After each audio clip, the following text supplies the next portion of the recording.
मित्रों, जीवन एक यात्रा है, बाहर से भीतर की, और फिर भीतर से उस अनंत की ओर जहां हम स्वयं को पहचानते हैं।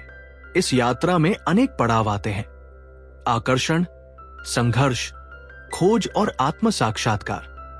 इन सबके बीच एक ऐसा मार्ग है जो बाहर से कठोर प्रतीत होता है पर भीतर से अत्यंत मधुर और शांतिदायक होता है। वो मार्ग है ब्रह्मचर्य का। बहुतों के लिए ब्रह्मचर्य केवल एक व्रत है, एक त्याग है, पर वास्तव में ये त्याग नहीं बल्कि आत्मा की ओर उठता हुआ एक रूपांतरण है। ये वह तब है जो मन को रूपांतरित करता है, और वो अग्नि है जिसमें अहंकार, वासना और मोह जलकर नष्ट होते हैं। आधुनिक जीवन की आपाधापी, तकनीक की चमक और इच्छाओं की बाढ़ में ये मार्ग कठिन अवश्य है पर असंभव नहीं। यही इस पुस्तक की प्रेरणा है। यह पुस्तक कोई उपदेश नहीं, न कोई सिद्धांतों की सूची। ये एक साधारण युवक की असाधारण यात्रा है जो आप, मैं या कोई भी हो सकता है। ये यात्रा एक गहन प्रश्न से शुरू होती है: क्या वास्तव में यही जीवन है? और उत्तर धीरे धीरे भीतर से निकलता है। गीता के श्लोकों, उपनिषद के मौन संकेतों और एकांत साधना के अनुभवों के माध्यम से। ब्रह्मचर्य का महत्व एक कहानी है, पर साथ ही ये एक दर्पण भी है जिसमें पाठक स्वयं को देख सकता है। यदि ये पुस्तक आपके भीतर एक जिज्ञासा जगा सके, एक क्षण की मौन चेतना पैदा कर सके, तो इसका उद्देश्य पूर्ण हो जाएगा। अध्याय 1, प्रारंभ। शहर की भीड़ भाड़, चमकते मोबाइल स्क्रीन, कॉलेज की व्यस्त क्लासेस और इंटरनेट के अंतहीन आकर्षणों के बीच एक युवक था, नाम था आरव। बाहर से बिल्कुल आम, पर भीतर कुछ असाम था। बाकी दोस्तों की तरह वह भी कभी ट्रेंडिंग म्यूजिक सुनता, इंस्टाग्राम पर स्टोरी डालता, कभी थक हार कर देर रात मूवीज देख लेता। पर इन सबके बीच उसका मन बार बार किसी खालीपन की ओर खिंचता। हर हंसी अधूरी लगती, हर रिश्ता क्षणिक। आरव का मन बहुत विचलित रहने लगा था, और यह विचलन किसी एक घटना से नहीं उपजा था, बल्कि जीवन के शोर में धीरे धीरे चुपचाप जन्मा था। दिन में कई बार वो खुद से पूछता, क्या यही जीवन है? क्या सुख की तलाश बस भौतिकता में सिमट गई है? एक दिन लाइब्रेरी में किताबें उलटते पलटते उसे भगवद गीता की एक पतली प्रति मिल गई। वैसे तो उसने कभी ध्यान नहीं दिया था ऐसे ग्रंथों पर उस दिन पता नहीं क्या हुआ, वो किताब अपने साथ ले आया। पढ़ते समय जैसे शब्द नहीं, कोई मौन उसे भीतर बुला रहा था। कामेश क्रोध एश रजोगुण समुद्भव। आरव ठिठक गया। ये क्या था? श्लोक में कहा गया था कि जो विक्षोभ भीतर उठता है वो कामनाओं का ही रूप है। यही वह जड़ है जो बुद्धि को ग्रसता है। उसके भीतर जैसे एक हल्की सी रोशनी हुई। क्या मेरी बेचैनी का कारण यही है? क्या जो आकर्षण मुझे बाहर खींचते हैं वही मेरी शांति के शत्रु हैं? वह दिन उसके जीवन की दिशा बदलने वाला था। उसने पहली बार ब्रह्मचर्य शब्द को गंभीरता से पढ़ा। पहले तो वो इसे बस विवाह न करने की बात समझता था, पर गीता, पतंजलि योगसूत्र और फिर उपनिषदों को पढ़ते हुए उसे धीरे धीरे ये समझ आया कि ब्रह्मचर्य का अर्थ केवल शारीरिक संयम नहीं है, बल्कि ऊर्जा की रक्षा है। वीर्य न केवल शरीर की शक्ति है, बल्कि आत्मा का तेज भी है। जो उसे व्यर्थ करता है वो स्वयं अपने तेज को खो देता है। उसे याद आया, कभी कहीं पढ़ा था, वीर्य रक्षा से स्मृति बढ़ती है और स्मृति से विवेक, विवेक से मन की स्थिरता और अंततः आत्म साक्षात्कार। ये सब पहले तो भारी भरकम शब्द लगते थे, पर अब जैसे उसके अनुभवों से जुड़ते चले गए। आरव ने एक निर्णय लिया, वो ब्रह्मचर्य का अभ्यास करेगा। न कोई व्रत, न दुनिया से पलायन, पर मन को जागरूक बनाकर, अपने भीतर के आकर्षणों को समझकर वो उनकी ऊर्जा को साधना में लगाएगा। आरव ने फोन से सोशल मीडिया हटाया और दिन में कुछ समय ध्यान और स्वाध्याय के लिए अलग रखा। पहले पहल मन भागता रहा। पुराने मित्रों के मैसेज, असमंजस, ताने और खुद की इच्छाएं सब उसे खींचती रही, पर वह डिगा नहीं। हर बार गीता के उस श्लोक को दोहराता, तस्मात् त्वम इंद्रियाणे आदौ नियम्य, अर्थात पहले इंद्रियों को वश में करो, तभी ज्ञान टिकेगा। कभी कभी वो अपने आप से प्रश्न करता, क्या मैं कुछ खो रहा हूं? दुनिया आगे बढ़ रही है, लोग रिश्ते बना रहे हैं, प्यार कर रहे हैं, अपनी इच्छाओं का खुलकर आनंद ले रहे हैं, और मैं क्या कर रहा हूं? लेकिन तभी एक दिन ध्यान में उसकी आंखों से अनायास आंसू बह निकले। कोई कारण नहीं था, कोई दुख नहीं था, फिर भी वो भीतर से हल्का महसूस कर रहा था। शायद पहली बार उसने बाहरी शोर के पार अपने आत्मस्वर को सुना था। यही उसका पहला साक्षात्कार था। आत्मा के शांत आकाश से। अध्याय 2, जागृति का बीज। आरव की साधना की शुरुआत हो चुकी थी, पर यह कोई साधारण यात्रा नहीं थी। बाहर से शांत दिखने वाले उसके चेहरे के भीतर एक तूफान पल रहा था। दिन भर के कार्य, कॉलेज की दौड़, दोस्तों की बातचीत, सब कुछ पहले जैसा था, पर अब उसका दृष्टिकोण बदलने लगा था। जहां पहले वह आकर्षणों में उलझता था, अब वो उन पर दृष्टा बनने का प्रयास कर रहा था। लेकिन यह देखना कोई सरल कार्य नहीं था। उसे एहसास हुआ कि असली युद्ध बाहर नहीं, भीतर है, विचारों का, कल्पनाओं का, स्मृतियों का, और सबसे कठिन, मन की गहराइयों में छिपे उन संस्कारों का जो वर्षों से संचित होते आए हैं। हर बार जब वह ध्यान में बैठता, एक सन्नाटा उसे घेरता, पर यह सन्नाटा शांति से अधिक भय जैसा था।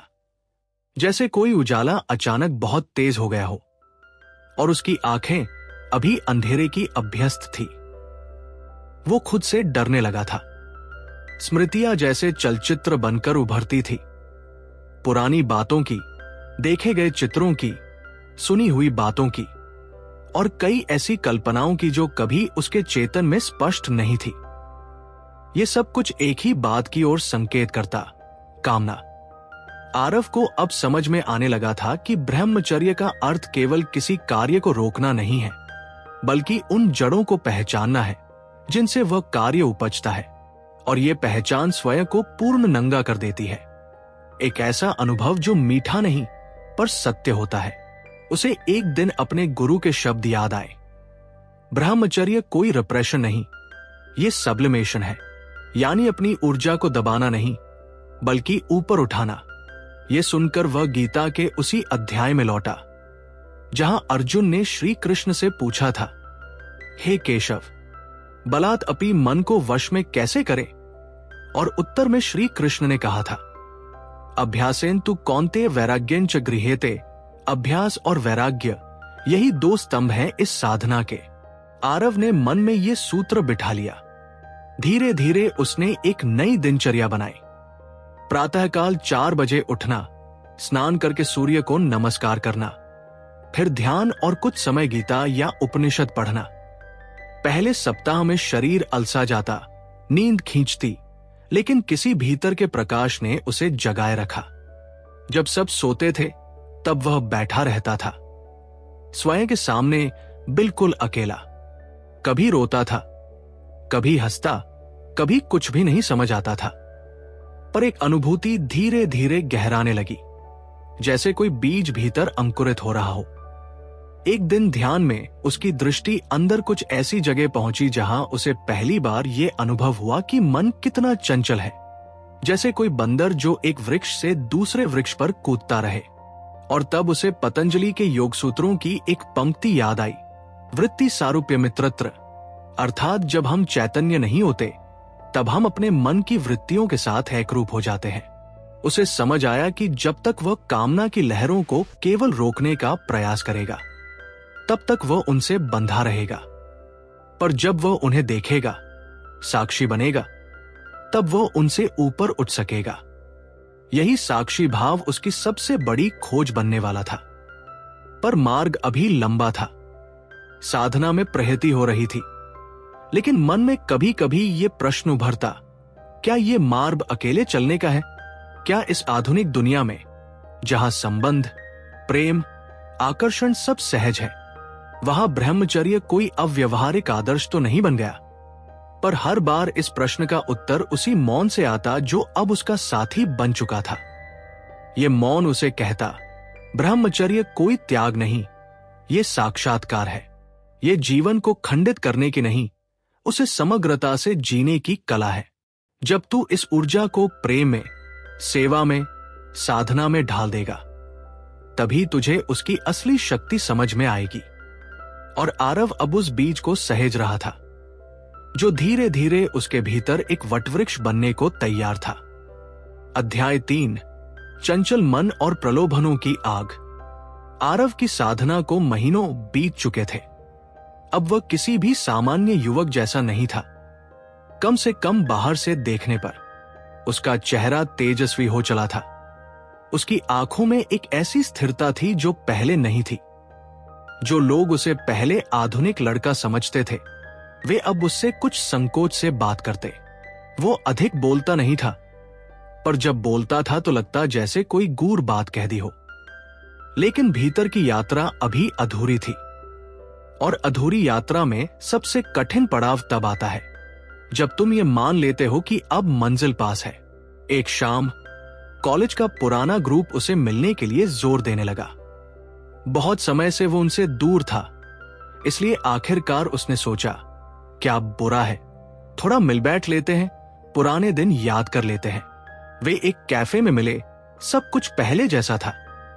वही हंसी, वही बातें, वही फ्लर्टिंग, वही मजाक।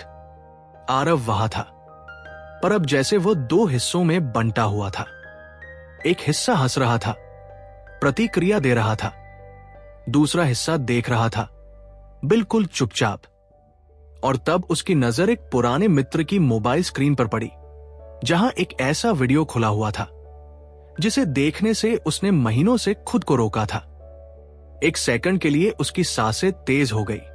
उसका मन जैसे पीछे की ओर दौड़ गया, उन स्मृतियों की ओर जिनसे वो भाग रहा था। उस रात वो बहुत देर तक सो नहीं सका। मन में वही चित्र, वही कल्पनाएं, वही भीतर से उठती गर्मी। उसने आंखें बंद कर ली, लेकिन वो सब जैसे भीतर और भी तीव्र हो गया। ध्यान करने बैठा, लेकिन उसका मन एक जगह ठहर ही नहीं पा रहा था। जो भावनाएं उसने सोचा था कि पीछे छूट गई, वे पूरी ताकत से लौट आई थी, और अब वो उनसे भाग नहीं सकता था। वो उठ खड़ा हुआ, पानी पिया, लेकिन भीतर की आग बुझ नहीं रही थी। ये वही क्षण था जब कई साधक हार मान लेते हैं। या तो वे स्वयं को दोषी मानकर टूट जाते हैं, या फिर समझौता कर लेते हैं, ये मानकर कि संयम मानव स्वभाव के विरुद्ध है। पर आरव ने कुछ और किया। उसने गीता की वही प्रति उठाई और फिर एक श्लोक पढ़ा, इंद्रियाणा ही चरता यन्मनोनुविधीयते तदस्य हरति प्रज्ञा वायुर्नावमिवाम्भसि। अर्थात जब मन इंद्रियों के पीछे पीछे चलता है तो वो ज्ञान को उसी तरह नष्ट कर देता है जैसे जल में चलती नाव को हवा इधर उधर भटका देती है। उसने वो श्लोक बार बार पढ़ा जैसे कोई मंत्र हो। फिर वह बैठ गया और पहली बार वो भागा नहीं। उसने भीतर की उस आग को देखा, जैसे कोई बच्चा जो पहली बार चूल्हे की लपट को बिना छुए बस देखता है। उस लहर को उसने अनुभव किया, लेकिन साथ ही उस पर कोई प्रतिक्रिया नहीं दी।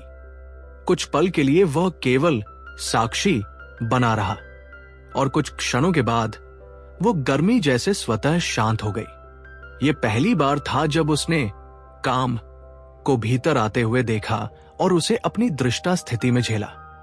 वो न तो डर के भागा, न ही लालच से बहा। वो वही रुका रहा और देखा कि मन की चंचलता वास्तव में स्वतः उत्पन्न होती है, पर प्रतिक्रिया देने से ही वो शक्ति पाती है। सुबह उसने अपने अनुभव को एक डायरी में लिखा। काम कोई पाप नहीं है, ये ऊर्जा है। यह तब विनाशक बनता है जब इसे अचेतन में पनपने दिया जाए, लेकिन जब यह प्रकाश में आता है और देखा जाता है, तब यह खुद ही नष्ट हो जाता है। जैसे अंधकार दीपक की लौ के आगे कुछ नहीं कर सकता। आरव की साधना में यह मोड़ बहुत महत्वपूर्ण था। अब वह जान गया था कि ब्रह्मचर्य का अर्थ मन से भागना नहीं, बल्कि मन का सामना करना है। अब वह केवल शास्त्र पढ़ने वाला विद्यार्थी नहीं रहा था, वो स्वयं अपने अनुभव का ग्रंथ रच रहा था। अध्याय 4, संबंध, विरक्ति और प्रेम का पुनर्पात। वो सुबह बिल्कुल शांत थी। जैसे कोई कोमल राग बज रहा हो भीतर ही भीतर। आरव उठकर ध्यान में बैठा ही था कि उसके फोन पर एक संदेश आया। उसने अनमने मन से स्क्रीन देखी। एक पुरानी मित्र अनुष्का का मैसेज था। वही अनुष्का जो कभी उसकी सबसे करीबी थी, जिससे वो घंटों बात किया करता, जिससे वो अपने मन की उलझने साझा करता और जो कभी उसकी दुनिया का सबसे आत्मीय हिस्सा हुआ करती थी। अब महीनों हो चुके थे, कोई संवाद नहीं, कोई मुलाकात नहीं, लेकिन ये एक सरल सा मैसेज था। कैसे हो आरव? बस इतना ही। शब्द छोटे थे, पर उनके पीछे भावनाओं की एक पूरी लहर थी जो उसके भीतर हलचल पैदा कर गई। वो कुछ देर तक चुपचाप बैठा रहा, स्क्रीन पर वही 4 शब्द देखते हुए। उसके भीतर एक द्वंद्व चला, उत्तर देना चाहिए या नहीं। क्या यह संवाद कोई परीक्षा है या ये केवल बीते समय का एक सहज झोंका है? उसने धीरे से फोन रखा और आंखें बंद कर ली, पर मन वहां नहीं रुक रहा था। उसकी चेतना में अनुष्का का चेहरा उभरने लगा। उनकी पुरानी बातें, हंसी, वो गीली दोपहरें जब दोनों किताबों की चर्चा करते थे और कभी कभी एक दूसरे की आंखों में खो भी जाते थे। ये सब क्या था? क्या ये प्रेम था या केवल आकर्षण या कोई मानसिक सहारा? आरव ने फिर गीता का सहारा लिया। उसने उस अध्याय को खोला जहां श्री कृष्ण अर्जुन को विरक्ति का अर्थ समझाते हैं। रागद्वेष व्युक्तैस्तु विषयानिंद्रियाश्चरन् आत्मवश्यर विधेयात्मा प्रसाद मधिगच्छति। अर्थात जब कोई व्यक्ति राग, आकर्षण और द्वेष, घृणा दोनों से ऊपर उठ जाता है, तब वो वस्तुओं का अनुभव इंद्रियों के माध्यम से भी शांतचित्त होकर कर सकता है। यही आत्मवशता है, यही संतुलन। आरव ने पहली बार महसूस किया कि ब्रह्मचर्य केवल इच्छाओं का दमन नहीं, बल्कि उन भावनाओं को समझना है जिन्हें हम अक्सर प्रेम कहकर भ्रमित कर देते हैं। उसे समझ आया कि अनुष्का से उसका जुड़ाव कहीं न कहीं एक भावनात्मक आवश्यकता भी था, एक ऐसा सहारा जो उसकी अकेलेपन की पूर्ति करता था। पर अब जब वह अकेले रहने की शक्ति पाने लगा था, तब वही भावनाएं एक नए रंग में प्रकट हो रही थी। बिना आकांक्षा के, बिना अपेक्षा के उसने धीरे से उत्तर भेजा, मैं अच्छा हूं, आशा है तुम भी ठीक हो। उस एक उत्तर में न कोई आसक्ति थी, न कोई विरक्ति, बस एक सहजता थी, एक समता थी। और यही समता अब आरव की साधना का अगला चरण बनने जा रही थी। अब वह समझ गया था कि संबंधों से भागना ब्रह्मचर्य नहीं है, बल्कि उन संबंधों को बिना अधिकार की भावना के जीना, यही सच्चा संयम है। एक शाम जब वह ध्यान से उठा तो बाहर बारिश हो रही थी। बूंदें जैसे पृथ्वी को छूकर अपने ही स्रोत से मिल रही थी। उसे लगा यही प्रेम का असली रूप है, जो स्पर्श तो करता है पर बांधता नहीं, जो नमी देता है पर गीलापन नहीं बनाता। वो अब संबंधों को एक नई दृष्टि से देखने लगा था। उसमें कोई कटुता नहीं थी, कोई कठोरता नहीं थी, बल्कि एक ऐसी कोमल विरक्ति थी जो मोह से नहीं, समझ से उपजी थी। और यही समझ अब उसकी साधना को और प्रगाढ़ करने जा रही थी। अध्याय 5, तप, ऊर्जा और ब्रह्मचर्य का तेज। सर्दियों की एक सुबह थी। आरव 4 बजे उठा, स्नान किया और सूती आसन पर बैठ गया। अब ये दिनचर्या नहीं थी, ये एक जीवनधारा बन चुकी थी। उसका शरीर अब सहजता से कम भोजन में टिकता था। उसकी नींद गहरी और छोटी हो गई थी। और सबसे अधिक, उसका मन अब बाहरी आकर्षणों में नहीं, केवल ऊर्जा की गति में रुचि लेता था। उसे यह महसूस होने लगा था कि ब्रह्मचर्य कोई नहीं करना वाला नियम नहीं है। ये एक सतत ऊर्जा रूपांतरण है जो हर दिन, हर पल हो रहा है। उसने कभी एक संत के प्रवचन में सुना था, वीर्य वह बीज है जिसमें संपूर्ण जीवन शक्ति समाहित होती है। जब यह बीज नीचे गिरता है तब एक नया जीवन जन्म लेता है, पर जब यही बीज भीतर संचित होता है तब एक नया आध्यात्मिक जीवन जन्म लेता है। यह पंक्ति अब उसकी साधना की रीढ़ बन चुकी थी। आरव को धीरे धीरे ये अनुभव हुआ कि ब्रह्मचर्य का प्रभाव केवल कामनाओं पर नियंत्रण तक सीमित नहीं है। अब उसकी बुद्धि अधिक स्पष्ट हो चुकी थी, स्मृति तेज हो गई थी, और सबसे अद्भुत, उसकी वाणी में एक अलग सी गहराई आ गई थी। जब वह बोलता, लोग सुनते रहते। उसने ये बदलाव स्वयं नहीं चाहा था। ये जैसे ब्रह्मचर्य की तपस्या का स्वाभाविक फल था। उसे एक दिन उपनिषद की एक ऋचा याद आई, तेज सा तपसा ब्रह्मचर्यन श्रद्धया विद्या, अर्थात ब्रह्म विद्या की प्राप्ति केवल श्रद्धा, तप, ब्रह्मचर्य और ज्ञान से ही संभव है। आरव अब इस सूत्र को जी रहा था। उसने अपने भीतर एक ऐसा केंद्र महसूस किया जहां से एक गर्म, चमकदार प्रकाश निरंतर उठता रहता था। जब वह ध्यान करता, उसकी रीढ़ के मूल से लेकर मस्तिष्क तक एक ऊर्जा का प्रवाह होता। यह अनुभव उसने कभी पहले नहीं किया था। अब उसे समझ आया कि प्राचीन ऋषि मुनि क्यों ब्रह्मचर्य को इतना महान बताते थे। यह केवल नैतिक नियम नहीं था, यह एक ऐसा यौगिक विज्ञान था जिससे संपूर्ण चेतना का कायाकल्प होता है। अब वह दिन भर किसी भी कार्य को करता तो उसकी ऊर्जा बिखरती नहीं थी, वो केंद्रित रहती थी। उसकी आंखें पहले से ज्यादा चमकने लगी थी, चेहरा अधिक शांत और स्थिर दिखता था। मित्र कहते, तू पहले जैसा नहीं रहा, तू कुछ और हो गया है। पर आरव को पता था कि वह कहीं गया नहीं था, बल्कि पहली बार वास्तव में लौट कर आया था, स्वयं के पास। वो अब ध्यान में बैठते हुए केवल मौन नहीं करता था, वो भीतर बहती ऊर्जा को ऊर्ध्वगामी बना रहा था। कभी कभी उसे ऐसा लगता जैसे कोई अंतरिक्षीय शक्ति उसकी रीढ़ में ऊपर की ओर चढ़ रही हो। वह डरता नहीं था, बस साक्षी रहता था, और इस साक्षी भाव ने उसे एक नई दुनिया से परिचित कराया, जहां कोई लालसा नहीं थी, कोई भय नहीं था, केवल जागरूकता और विस्तार था। अब वह दूसरों को देखकर आकर्षित नहीं होता था, बल्कि दूसरों के भीतर छिपे आत्मा के तेज को पहचानने लगा था। हर मनुष्य अब उसे प्रकाश के एक अंश की तरह दिखाई देता था।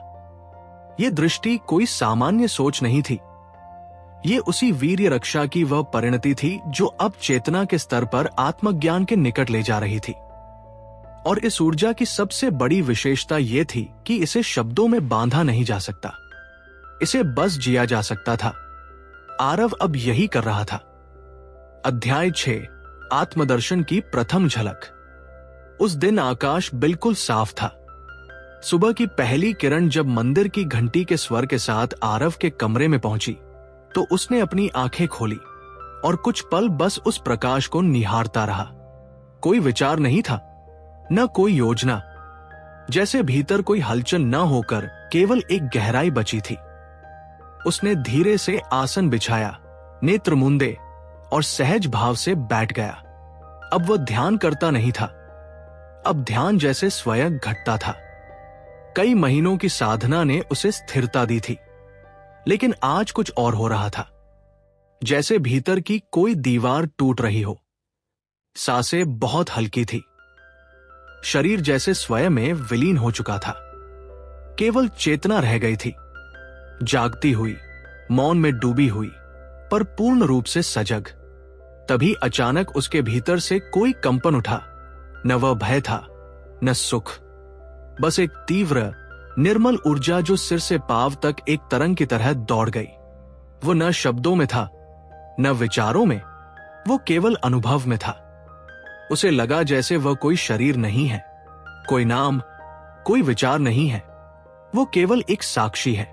न कोई आरव, न कोई समय, न कोई साधना, केवल एक मौन प्रकाश, एक व्याप्ति जो न प्रारंभित है न समाप्त।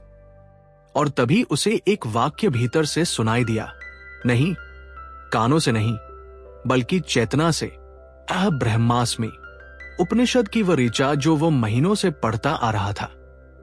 अब केवल पंक्ति नहीं रह गई थी, वो अब अनुभव बन चुकी थी।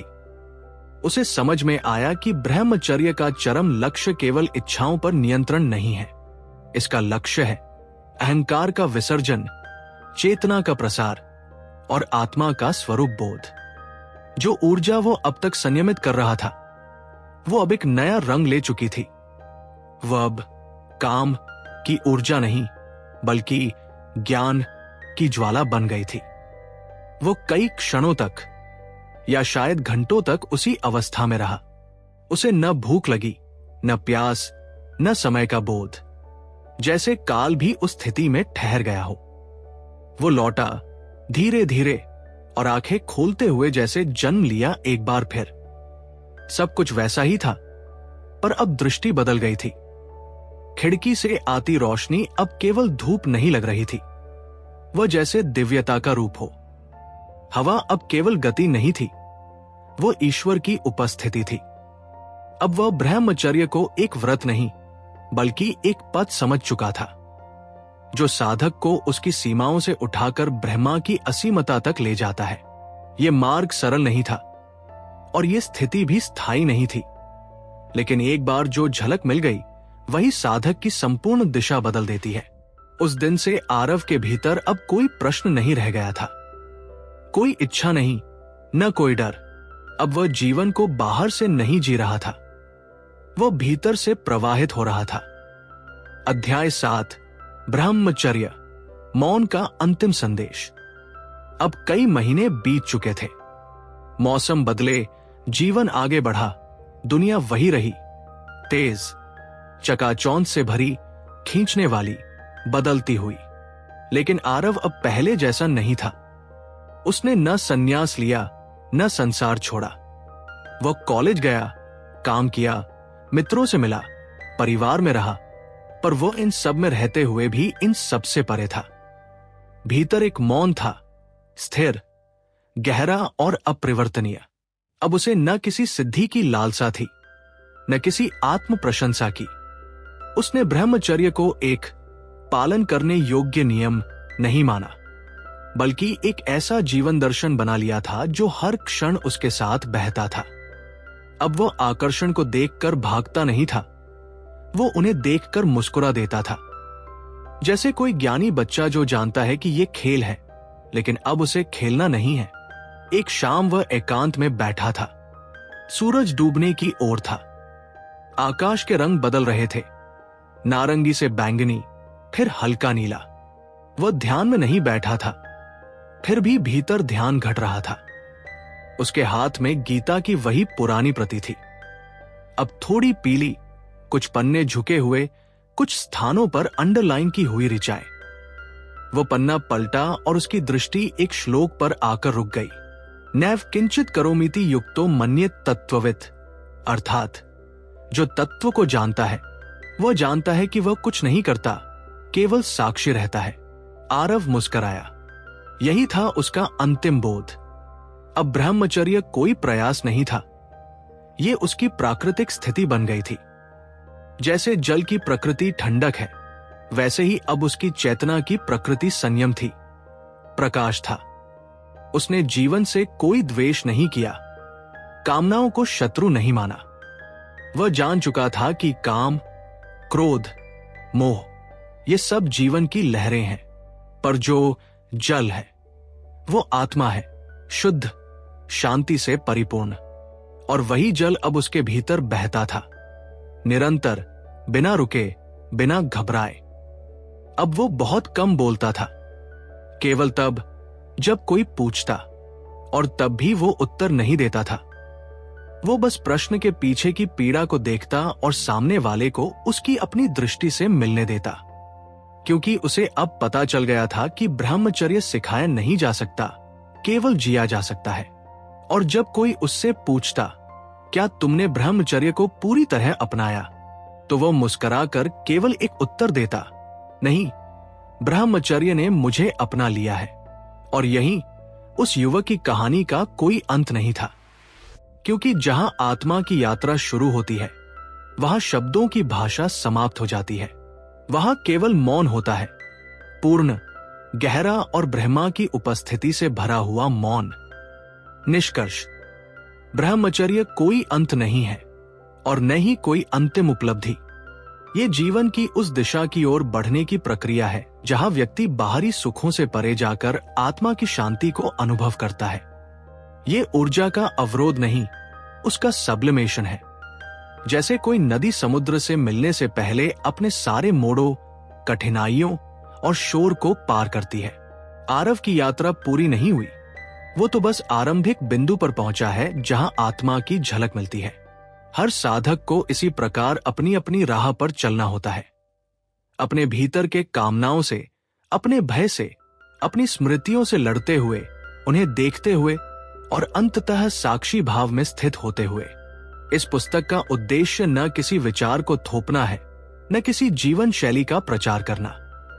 यह केवल एक आह्वान है कि हम अपनी ऊर्जा को पहचानें, उसे व्यर्थ होने से रोकें और उसका प्रयोग उस दिशा में करें जहां से शांति, तेज और आनंद की सच्ची झलक मिलती है। यदि आप इस मार्ग पर चलने का संकल्प ले तो जान ले, यह मार्ग अकेला नहीं है। आपके साथ वह चैतन्य है जो सदा से है, जो भीतर मौन है और जो आपकी प्रतीक्षा कर रहा है। और जब आप उस मौन से मिलते हैं तब आप जान जाते हैं, ब्रह्मचर्य कोई आदर्श नहीं, आपका मूल स्वरूप है। दोस्तों, अगर आपको ये पॉडकास्ट ज्ञानवर्धक और उपयोगी लगा हो तो कृपया इस वीडियो को ज्यादा से ज्यादा शेयर करें, लाइक करें, कमेंट करें। और अगर आप पहली बार हमारे चैनल पर आए हैं तो सब्सक्राइब करना ना भूलें, क्योंकि हम आपके लिए ऐसे ज्ञानवर्धक वीडियो लाते रहते हैं। तो चलिए मिलते हैं अगले वीडियो में। आपका दिन शुभ हो।